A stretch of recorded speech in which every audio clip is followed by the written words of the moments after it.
Welcome into this Five Clubs conversation. I'm Gary Williams. Golden Age architecture. Who's restoring all these great golf courses? Well, the names are very familiar to you. You hear the names like Tom Doak and Gil Hanse.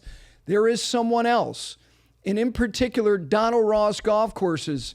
Now we have the Tour Championship at Eastlake. Many people are very familiar with it, but it's going to look different. Who did the work? Andrew Green. He is becoming the go-to guy for some of the most important golf courses in America. What did he do at Eastlake? What did he find? What did he restore? All of that coming up on this Five Clubs conversation.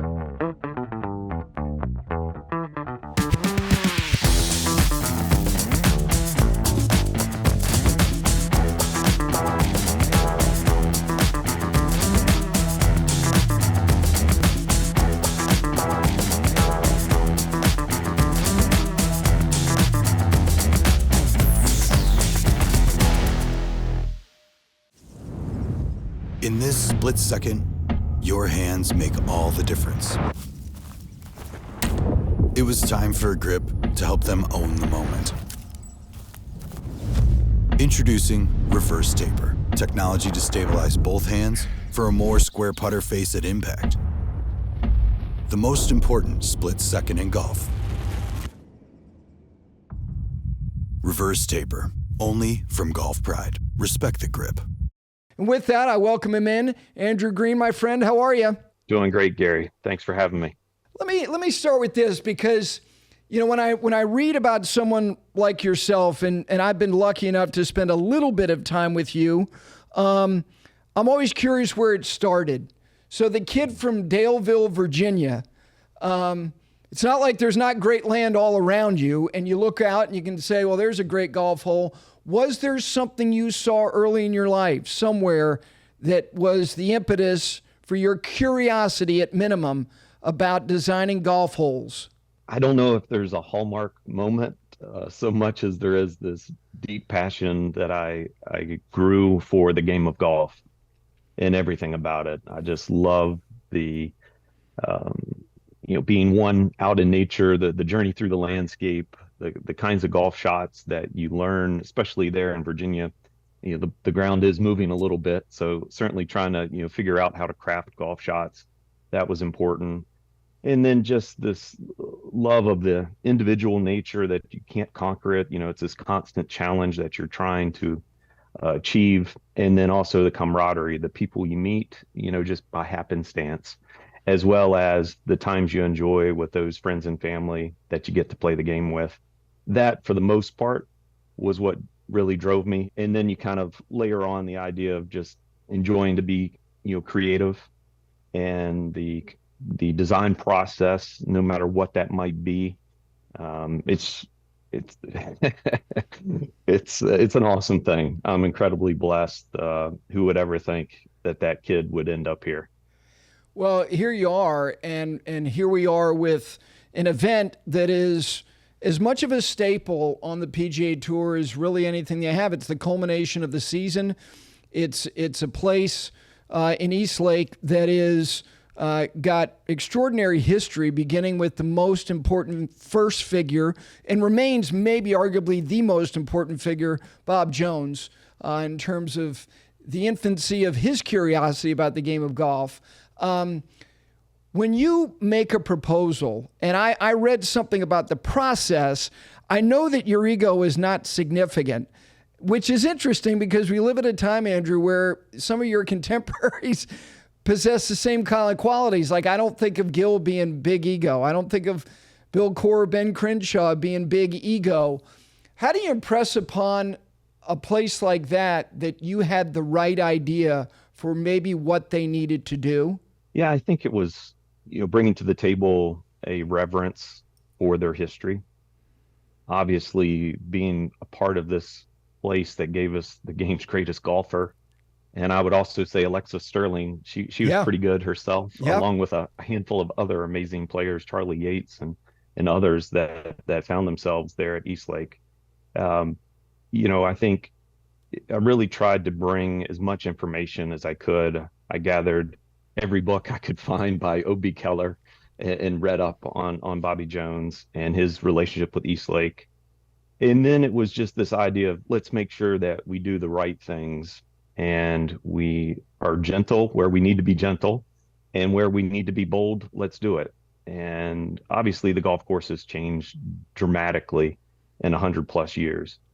But anything we could do to enhance the story of East Lake, enhance the story of Bobby Jones, Alexa Sterling, the others, and push forward the dynamic there at East Lake, not only to host championships, but to host golf with a purpose. You know, the Cousins family have a tremendous legacy. You know, that added a layer into this. And the idea that members and guests can go there and feel like they're part of something that is much bigger than themselves and relates to Bobby Jones and that history. It's pretty darn epic. It is, Andrew. One of the things that I know you do with respect to potential partners, I know you're asked a lot of questions, but there's a fundamental question that you ask of them, of these clubs, which is what respects the past and pushes them toward the future, trying to this duality of what always mattered, what maybe was not necessarily lost, but compromised, and it wasn't negligence, it's time. These are living, breathing pieces of land.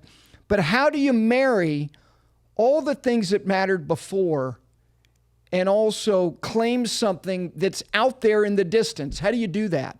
There's a constant conversation, maybe internally and with the team, trying to work through that at each of these places. A few things that I feel like have stood the test of time. The first and most important is the way the original architects, especially those of the Golden Age, how they laid golf holes on a piece of ground. It had tremendous purpose because they couldn't move the dirt that, you know, they might envision a left to right hole. And so they move dirt for a left to right hole when in fact the ground moved right to left or whatever. You know, they have to use the ground they're given. And the way they unlock the journey through the landscape on that ground is magical, in my opinion. And one of the reasons why restoration efforts are so powerful to clubs is there's a lot of original intent in the way that's put together, and it works well.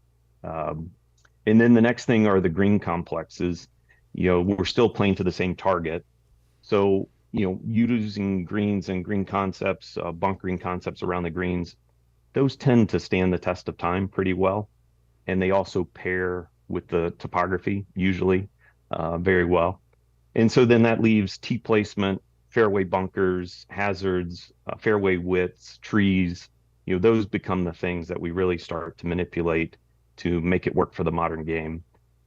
I'm a big fan of getting bunkers out of the short landing zone. So a bunker that might have been a tremendous carry at 220 or 230, 80 years ago, that bunker should be at 300, in my opinion. So that the best players from every tee have to think, and those of us out to enjoy ourselves, we still have things to negotiate, but we're not getting beat over the head. One of the things with respect to this project, I know that there was an aerial from 1949 that you relied upon, that was part of, look at what this was. Here's what we can do.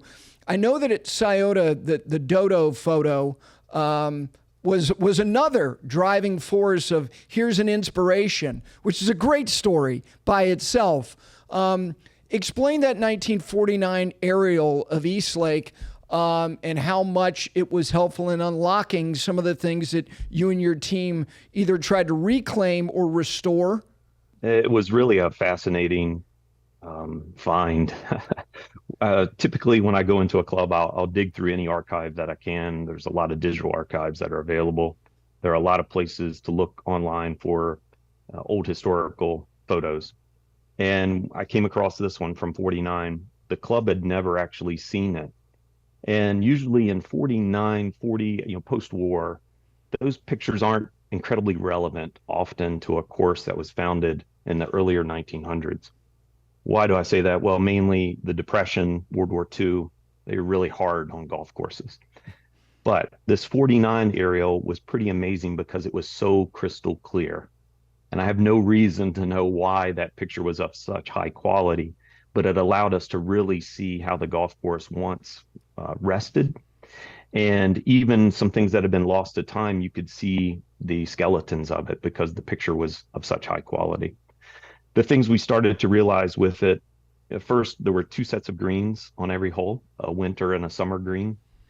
That gave us a lot of leeway, sometimes picking one green over the other, or maybe a combination of the two into a certain shape that could resonate and tell the story. The next thing were these interesting bunker shapes and some bunker positions that were, really solely unique to Eastlake. And so that was another thing that we drew on. And then looking at just some of the directions and the lines of play, they've been altered, starting with George Cobb before the Ryder Cup, and then with the work in the 90s by Rees Jones. So all of that, along with some shots we found from the ground, allowed us really to have a great toolbox of inspiration. And that really is how we worked through it. It wasn't that we were strictly restoring it exactly the way the picture was, but it gave us something to draw on and to tell the story. The seventh hole, from what I understand, part of your process and being out there and sharing thought out loud, when you started to share what you were visualizing on that seventh hole, that was a seminal moment, from what I understand, with respect to the club. Can you kind of explain what you saw? And then people would say, well, I've seen this seventh hole. What did he see that I didn't see? What did you see? I think 7, 8, and 9 was a place the golf course struggled a little bit. And so that was a real focus point of how to make that section better. Those that have played 7 or seen it on TV, it was kind of jammed in the southeastern corner and, tree lined, heavily tree lined, and just kind of a straightaway golf hole. Wasn't a whole lot to it. As you got about halfway down, though, on the right, there's a majestic white oak that was back inside of a bunch of overgrown stuff. Magical tree. And, really it felt like we had to go get that and showcase it and then clear out below that tree. And by doing that, now as you walk down the golf hole and really off some of the more forward tees, you can see the clubhouse. You can see the expanse of Eastlake, and you can see Atlanta in the background. There's a lot of scale and power when you can open that kind of vista. So really thought that was important to be able to walk down the seventh hole and see a lot of the golf course you played and some golf course you're about to play. Those are really magical moments that we can focus on in a round of golf. And then shifted the green a little bit and did some manipulation of the ground to make it feel more natural. And so, a right-handed player, there's the ball's below your feet on that approach shot. So that just adds another element to the journey around the course. Scale's interesting because I love it. I love seeing it when it's revealed. And if you look at some of the stuff you've done, whether it's Scioto, whether it's Oak Hill, Congressional, the blue course there, the revealing of scale, which then shows you like, wow, look at the tilt that hole. I didn't notice that before. And I did something with you. You're going to embark on a project at Charlotte Country Club. And I used the term tree excavation, and you kind of laughed like, well, that's a nice way of saying it. But what I'm driving at is your explanation of what you get from seeing people far away struck me. I'd never heard it explained that way. Can you kind of share with everybody what it is that is powerful to you about seeing people in the distance playing the same golf course that you're playing? Well, first off, I think as you play through the golf course, kind of reminiscing on the shots you've played, and then also the anticipation of the shots you're going to play. Anytime you can do that, I think there's a lot of juice that you get out of it as a player. It makes it more memorable. And you can kind of recall those moments, after the round as well. So I think that's important just from a solely golf perspective. But then as you're in that moment on the golf course, you start to feel maybe small, or you feel reflective, or there's an emotional thing that happens to you when you get those long vistas. And it allows you to maybe go beyond just that golf shot you might be focusing on. But I think we really see it. Obviously, we talk about out west on the Pacific Ocean, right? Cypress Point, Pebble Beach, those long expanses. You play golf in Scotland, Ireland, anytime you're along the coast, those long expanses, it just changes your mindset. It messes with you maybe a little bit as a player. But I just think it's supremely important to the emotional connection you have as you're playing a golf course, and kind of the sense of scale. We're in a moment in time hitting a golf shot or a putt versus the things that are happening over a 4-hour period of time. I just love the way those interact. Have you ever done any Ross walkabouts, like going to, look, I'm in Charlotte, North Carolina, and as you know, there's a plethora of Ross golf courses in this area, in this region. New England, same thing. Have you done any Ross walkabouts just to take it all in and see nuance and the vagaries of some of the stuff that he's done? Yeah, I don't know if I've had a dedicated trip where that was top of mind, but certainly visiting a lot of those places you've mentioned over a period of time and seeing the differences of Ross's work from course to course, always find it incredibly intriguing. I often say that he gets a bit of a bad rep as far as, he built 400 and some courses. Yes, that took a lot given the fact that he was, train hopping from place to place. But I love, the magic for me is when I see his handwritten notes back to his office and the intention in which the pencil hit the paper and the things he drew and the way he could work his way through a piece of property. Those are very stunning for me. And you go to a place like Boston, the differences over those, pieces of ground are spectacular, even though it's the same guy doing it. Yeah, it's really cool. And then it's really also very interesting, his early work where we don't have a lot of that handwritten information. There's some very unique stuff that he did earlier in his career, when it was more just him and the design himself. Why do you think you said something that I agree with in terms of his persona? I don't know if it's partially because he was prolific.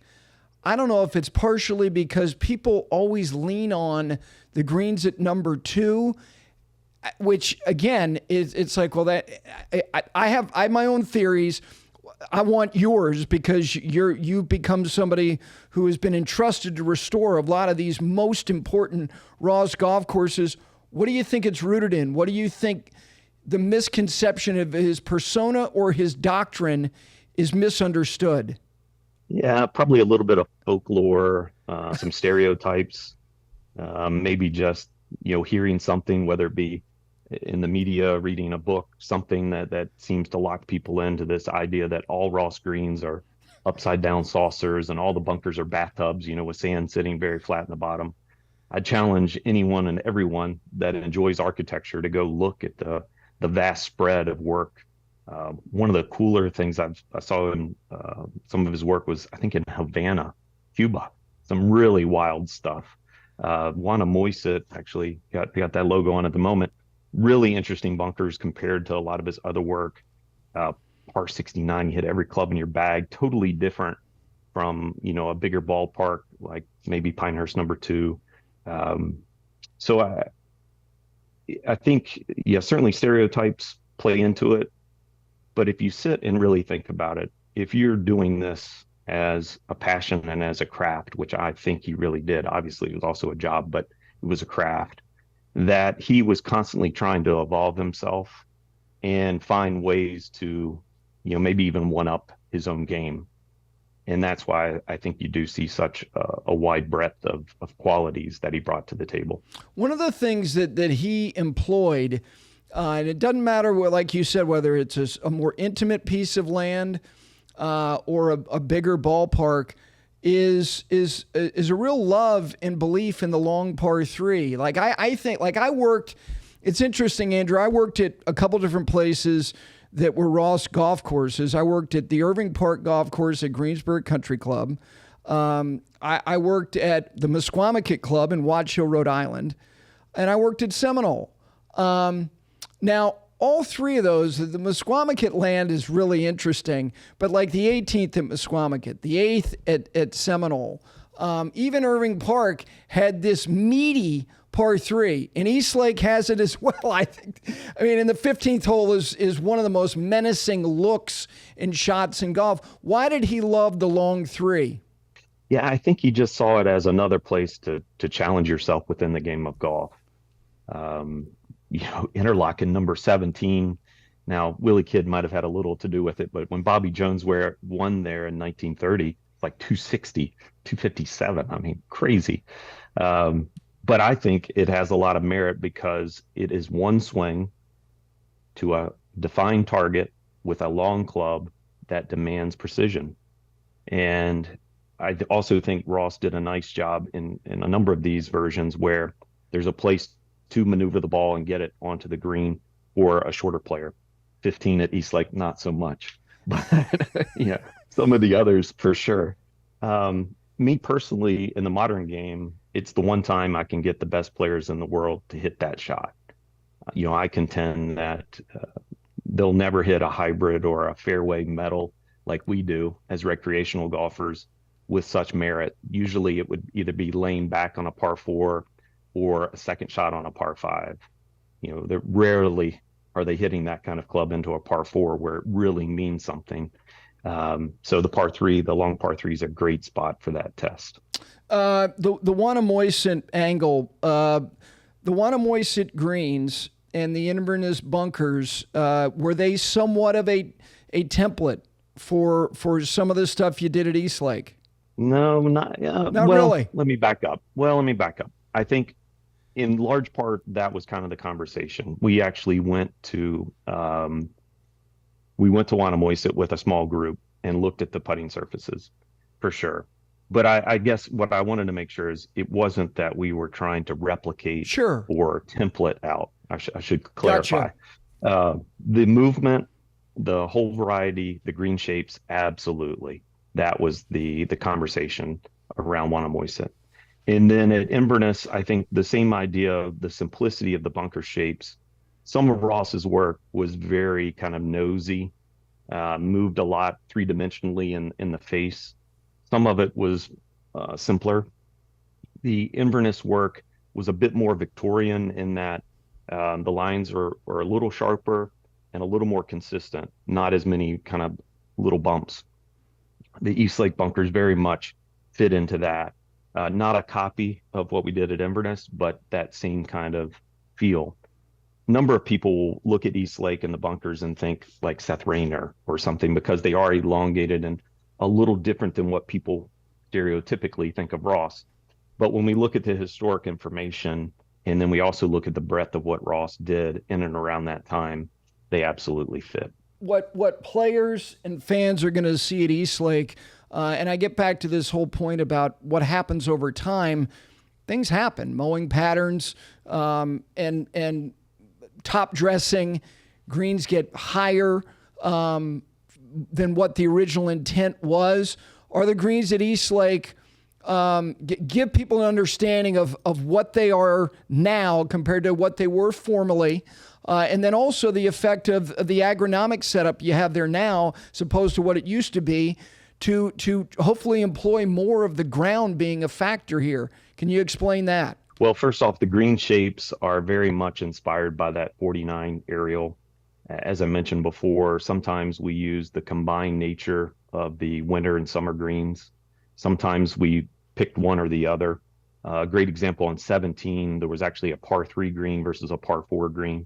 We did the par 4 green, used that as some inspiration. So shape-wise, they're very interesting. They're not circles. They have little appendages or necks that kind of create these hole locations that are very different.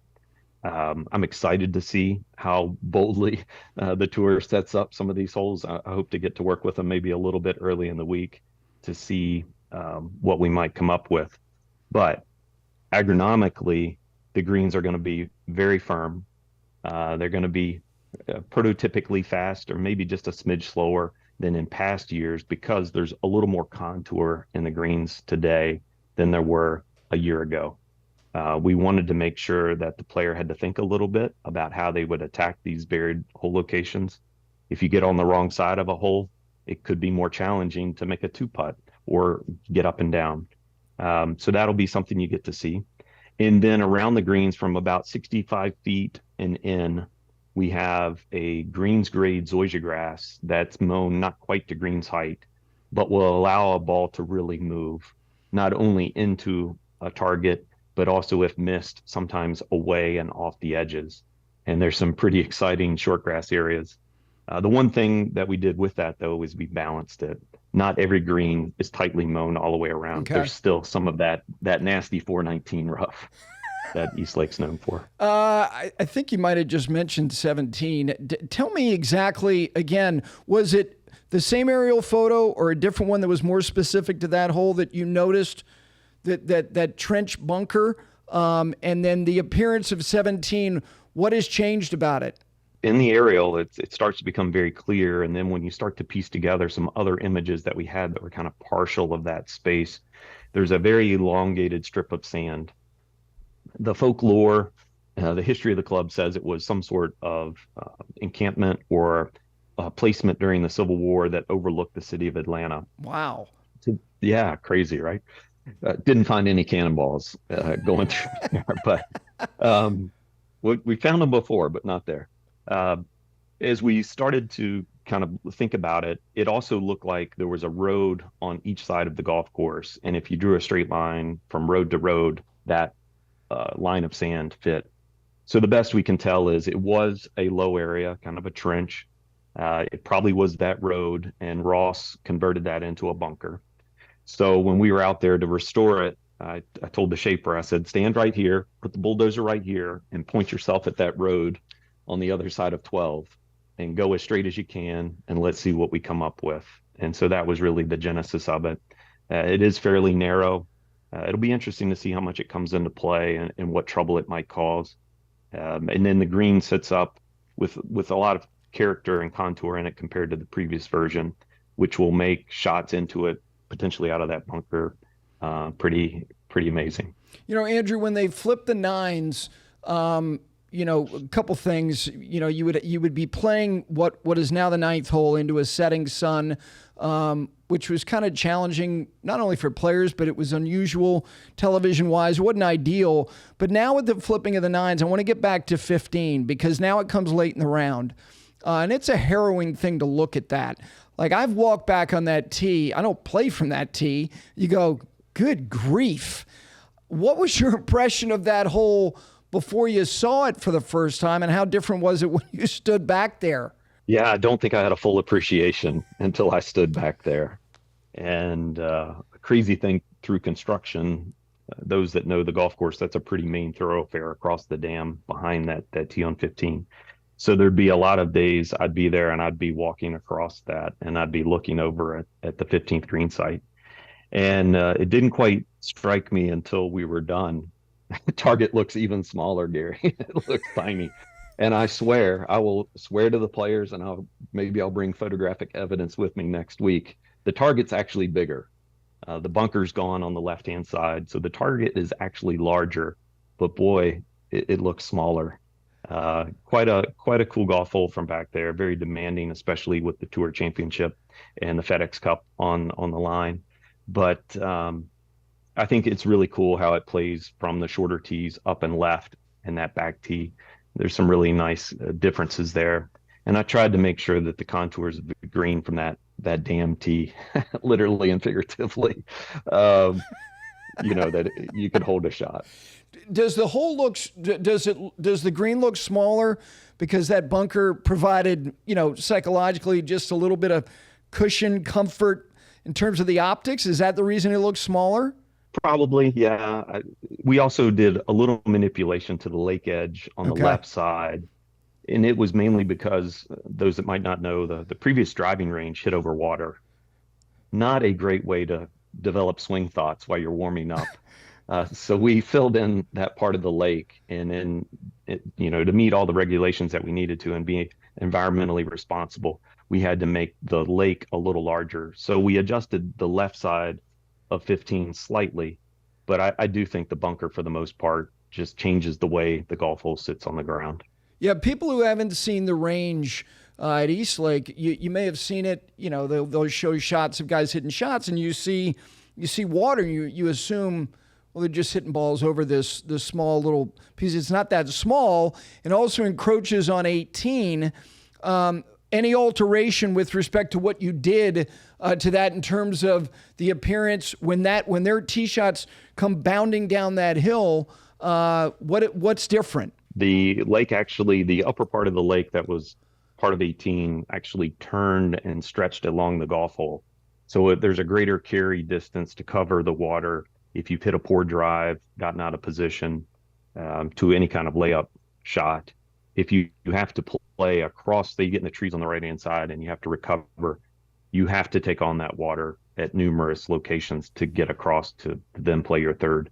So that's a big change. The other big thing on 18 as well as 14 is there were some terraces in the landform on both of those previously. We erased that and tried to get back to some sort of natural contour where hopefully the ball will end up on more of a downslope, and the player will have to think about, how do you adjust your swing a little bit or your weight shift to manage that more intricate lie than what they had previously. Is there a hole that you think is most dramatically different in terms of its appearance, whether it be from a drone or whether it be standing on a tee? Is there one that you go, this one looks the most different? I think most of them are going to look different just because the presentation from every tee just feels different. And we shifted a lot of the holes on the front nine to get away from being very straight. So we either shifted a tee and or a green location to try to get a little bit of bend and use the ground differently. But number 2 is going to stand out. It's a very uniquely shaped green. It's pretty big. It's almost a diamond-ish shape. Looking at it from the air, quite a bit of difference from a front hole location to the back. But I think the right side of 16 will be the talk of the event, would be my guess, hopefully in a somewhat positive light. But there's short grass off the right side of 16, and that green narrows as it gets to a back hole location. Any shots missed right end up down in this short grass kind of depression. And it was very much inspired by some folklore of Bobby Jones and some golf shots that he hit from the right side of the 16th green. And so excited to see how that plays. I mentioned earlier how much I love scale. A lot of people associate with the appearance of scale with the belief that there has to be a lot of width. Width in the game, the professional game right now, is an interesting talking point. Like, you can't just let him hit it anywhere. Why are you bulldozing all these trees? You're making it easier. Explain your position on width and how the appearance and the presentation of scale doesn't necessarily just immediately associate with tremendous width. Yeah, it's something I think we're continuing to kind of review and think about. The best players in the world are the best players for a reason. They hit it really well. Not only do they hit it long, they hit it straight. And so trying to make players think, that's really what I want them to do. I'm not trying to beat them over the head. I just want them to think and make sure that they're executing shots that they intend to hit, not just willy-nilly hitting it out there. When it comes to width, I'm a huge proponent of it, especially for the everyday golfer, to have more room to maneuver. But as we get to those longer landing zones, I really want you paying attention. Eastlake does a nice job because of the Bermuda rough, which nobody likes playing out of, but it's very demanding, right? It does kind of provide some defense regardless of trees, topography, or anything else on the edges. And so if you get careless, there's a potential penalty, especially if you catch a bad lie. When it comes to trees, we removed some trees there at Eastlake, but I think for the most part, players are going to feel like it's very comfortable, that there's still some nice corridors to kind of pick a line and play. I know a lot of players, we like to kind of, be able to see the way a golf shot should be formatted. There's still a ton of that. It's more that it was kind of overplanted in the 90s, and we just worked to try to make sure we were salvaging the best trees out of every little grouping. And so then that kind of starts to balance the width of the fairways, the width of the playing corridors, and the width of what you can see across the property. The last thing I'll say about that is, taking bunkers and jamming them into the fairway a little bit at places gets it where You could be 35 yards wide for us, and then the guy that's hitting it 320, maybe it's 25, 26 paces wide. That's something we really tried to do. The Ross ambition or principle when he designed golf courses, which I think is at the root of what you do, I think one of the most important ambitions, which is challenge the best players, but also provide, real joy and fun for the recreational golfer. Yes, the elite player was very different 75, 80 years ago, but fundamentally things are still the same. How did he do it there, and how? Because I know that Eastlake didn't want to make concessions on either side. Don't just do this to satisfy 30 players 1 week out of the year when we have 51 weeks with a very proud membership. How'd you do it there, and how did he do it generally as well as he did? Yeah, I'm not sure I have fully unlocked exactly all the ways that he did it, but certainly in all of the work that I've seen and studied, he, tried to mix up where hazards were placed, whether it be a natural hazard, just by the way the golf hole fits on the piece of ground, or bunkering. I think he was a big proponent of recovery. Very rarely do you see golf holes that were really over the top of losing golf balls and not having a chance to put your hands on it and try to play a shot. He also, had a tremendous width. I mean, a lot of his fairways were 40, 50, 60 yards wide. So just by the merits of that, they were tremendously wider. One of the things in the modern game that we have to realize with that width is there's a certain cost associated with it. The maintenance of turf is quite a bit different today than it was, 70, 80 years ago. One of the big things we did to try to get that balancing point, the first is get a lot of forward tees. Like on number 1 there at Eastlake, now we have a forward tee on the other side of the lake that's up in a really good position. So you don't have to try to carry water the first swing of the day for those players. So a lot of that tee work was important. And then widening back out the approaches, getting a place where the ball can run through. Unless one of these 30 players hits a poor drive, they're not going to bounce the ball into many of these greens, right? They're flying them in. But if we were to take a group of members and guests out there, 70, 80, 90% of them need that ability to bounce the ball in. So having that is a great way to kind of provide an equitable golf experience. And then I think I heard at Oak Hill, and I'm interested to see what the guys say next week, that when they did get in trouble, that width and the approach actually made them bolder to try to recover and hit a shot and chase it up, which I think is really cool. That not only does it give them something to think about as a better player, but it really makes it more enjoyable for everybody else. And so the cross bunker, there's a big cross bunker on 3. There's a cross bunker on 17 in front of the greens. Those are gone. There's a little semblance of something like it on 3, but not nearly as demanding as it was previously. And then the last thing I'd say on that is the bunkers before were so deep, some of the members had a hard time actually walking in and out of them.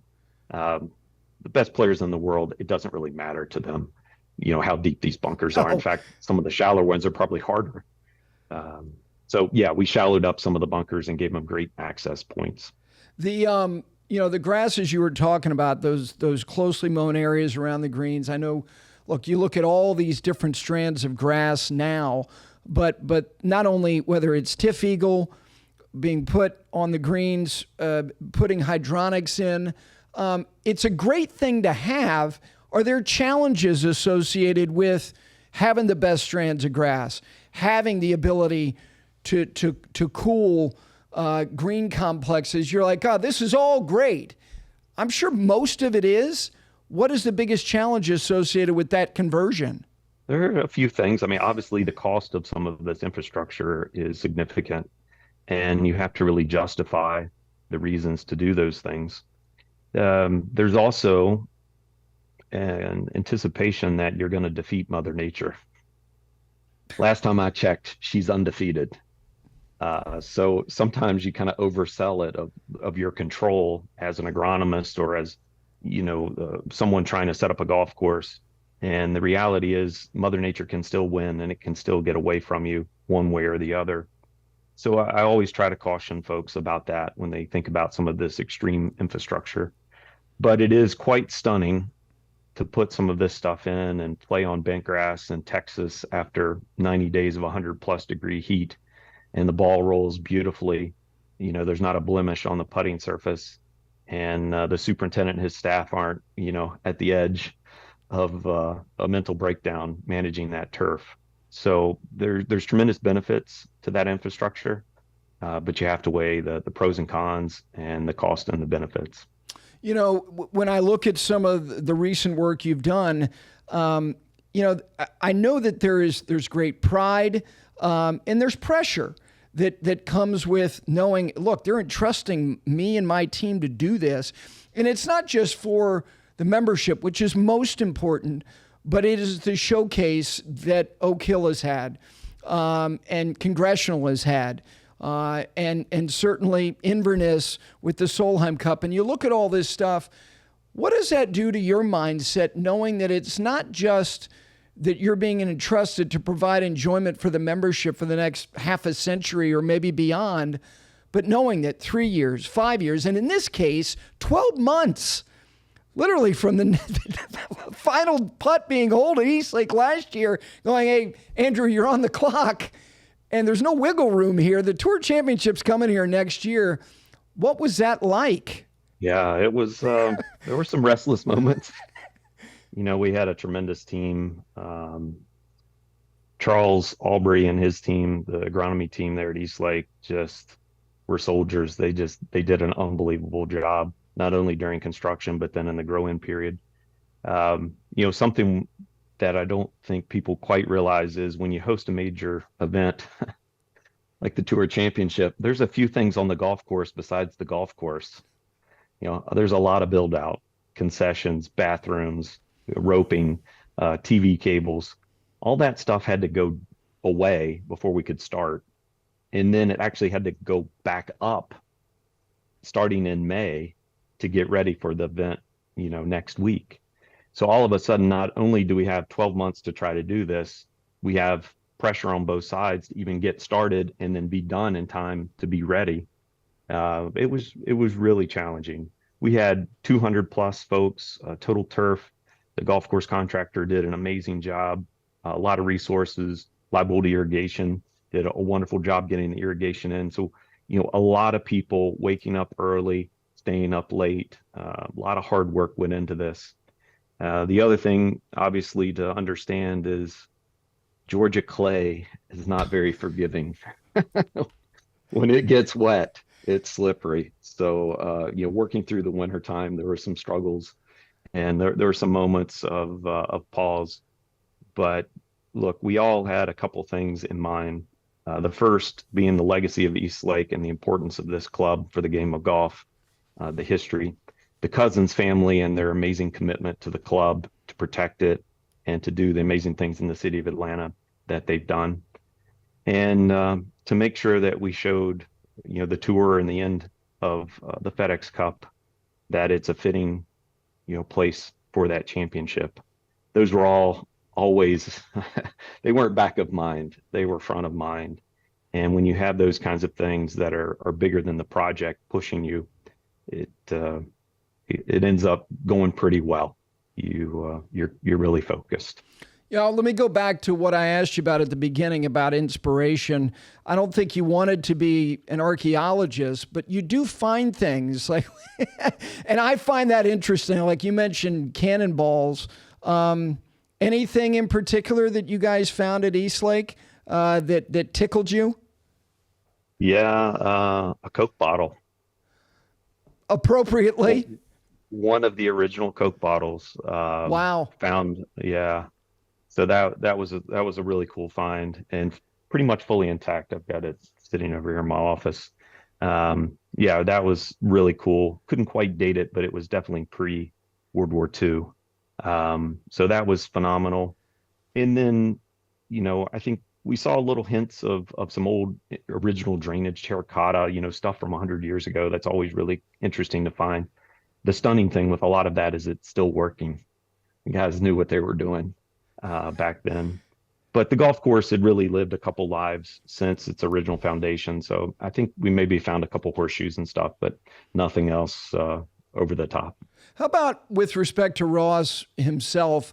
I'm sure that's also interesting, whether it be something that you've discovered over time. Like I mentioned all these places.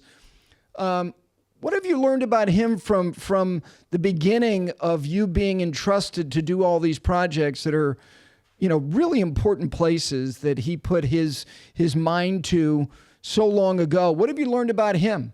I think the greatest thing I learned about him is a trip to Dornoch, Scotland, where he grew up. I think if you go there as someone who loves the game of golf, and especially if you love architecture, and you start to see how the game of golf is connected to that piece of ground.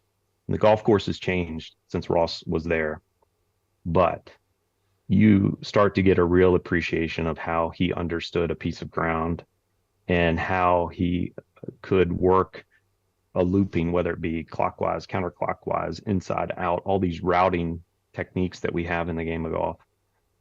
He was a genius at unlocking each piece of ground. And I really think it's deeply rooted in his early days at Dornoch.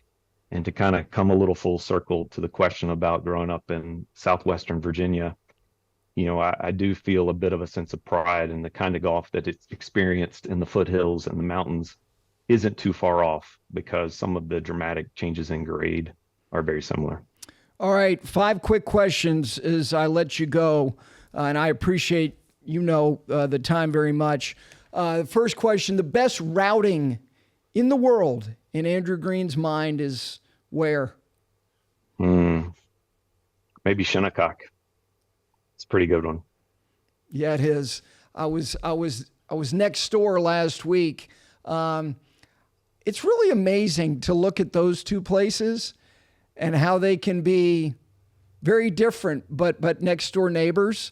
And I will tell you that the view from the ninth green at National to the Shinnecock clubhouse, you're not even on the Shinnecock property. That might be the best view of the clubhouse, and it's from your next door neighbor's ninth green, which is not far from where the original clubhouse at National was. So, no, that's a great one. All right, the best use of a small piece of land that you've ever seen? That one's easy. Wannamoisett. It is spectacular. And Ross actually wrote to his office, not in a braggadocious way or a way to communicate to a group of members or an owner, but he wrote to his office simply, it's probably the best work he'd done. Wow. A small piece of property, no congestion. Yeah, and I agree. It is, the quality of golf on that piece of property is outstanding. All right, an area of the country where you can envision an endless number of golf holes. Yeah, any place that shares a gracefulness with a hint of dramatic topography. We're getting ready to build a golf course in Greenville, South Carolina. I'm over the moon excited about the piece of ground, because that's kind of the place where you get a little bit of flat, a little bit of gentle, and some dramatic elevation change. And, I'm sure you could say Augusta is probably one of the best routings. It certainly is. But think of how that property is utilized in that routing.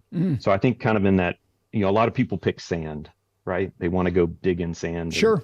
But I think the Piedmont into the foothills, some pretty interesting ground to play over. Yeah, I'll tell you, the Carolinas, every time I drive back, especially on country roads from the beach back to Charlotte, I look at that land. It's, 2 hours, and I go, my God, that is, boy, what a great looking piece of ground that is. All right, give me a hole that could fill up a semester of study of golf course design. One hole that you could devote a semester on golf course design.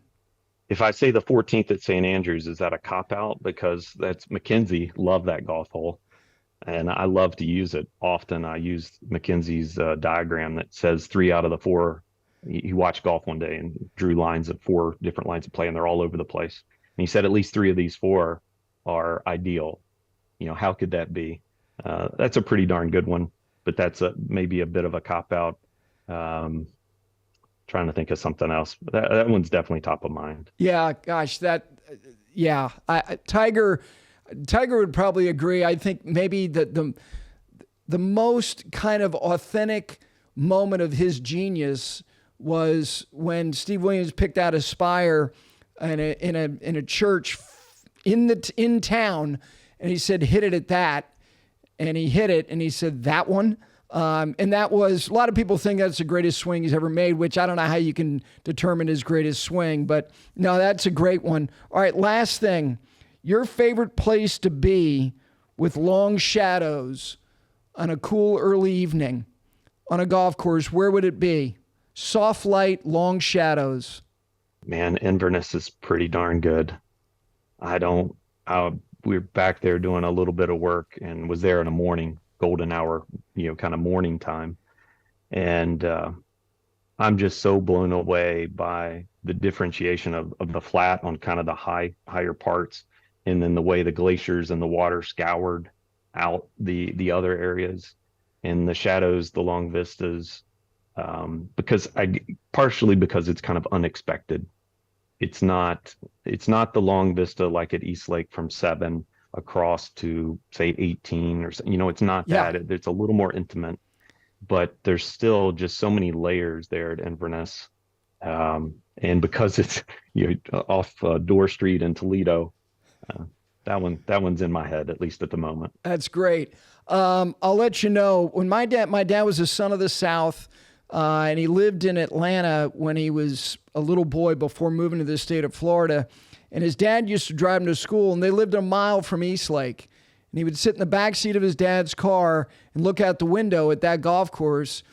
And he was an athlete, and it wasn't that golf became his life. He was a baseball player, but he said, one day I'm going to play there. And he did. He did 50 years later. And so I have a tender spot for the place because of that. It's special. It's very important. I know you're proud of what you and the team did. I know you're excited about these great players playing it. Thank you so much for taking the time. I really appreciate it. Oh, thank you so much for having me. It was a lot of fun. Yeah. Hopefully next week goes well. I'm sure it will. Thanks again. Thanks, Gary. Thank you again to Andrew Green. I appreciate the hell of what these people do who build golf holes and have the vision to pull this stuff off, whether it is reclaiming something or creating something completely new. The other thing I greatly appreciate about him is his thoughtfulness and how earnest he is about trying to do what is intended on the ground in which he is working. I'm excited for East Lake and their membership, and also for the Tour Championship to feel like they're getting a refreshing feeling about the golf course. It's going to be fun. It's going to be neat. So thank you to Andrew Green, but most importantly, thank you to all of you out there for listening and watching this Five Clubs conversation. We'll see you next time.